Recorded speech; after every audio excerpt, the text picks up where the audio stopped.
పార్వతీపురం మన్యం జిల్లా కురుపం కూటమి అభ్యర్థి తోయక జగదీశ్వరి ఎన్నికల ప్రచారం జోరుగా సాగుతుంది. గుమ్మలక్ష్మీపురం, కోమరాడ, కురుపం, జియమ్మ వలస, గరుగుబిల్లి మండలాల్లో పర్యటించిన జగదీశ్వరికి స్థానికులు ఘన స్వాగతం పలికారు. ఇంటింటికి తిరుగుతూ కూటమి మేనిఫెస్టో అంశాలను ప్రజలకు వివరించారు జగదీశ్వరి.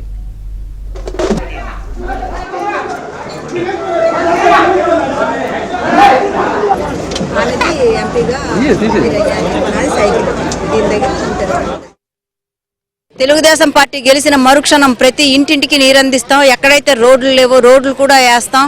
దాని తర్వాత వైద్యం కోసం చాలా రకాలుగా ఇబ్బందులు పడి మలేరియా వచ్చిన ఈ గవర్నమెంట్ హాస్పిటల్లో ఈ వైసీపీ పాలనలో ఏవి కూడా అందలేని పరిస్థితుల్లో అందరూ మరణించడం జరుగుతుంది.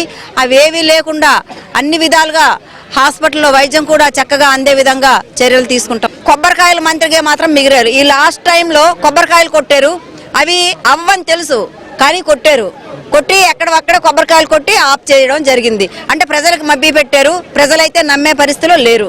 ప్రతి ఒక్క వర్గానికి కుల మత భేదాలు లేకుండా ప్రతి ఒక్కరు కూడా అన్ని పథకాలు అన్ని అందించగలిగిన నాయకులు చంద్రబాబు నాయుడు గారు.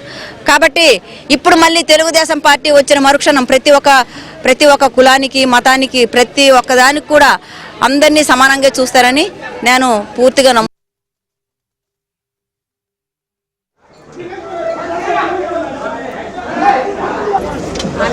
ఎంపీగా సైకిల్ దీని దగ్గర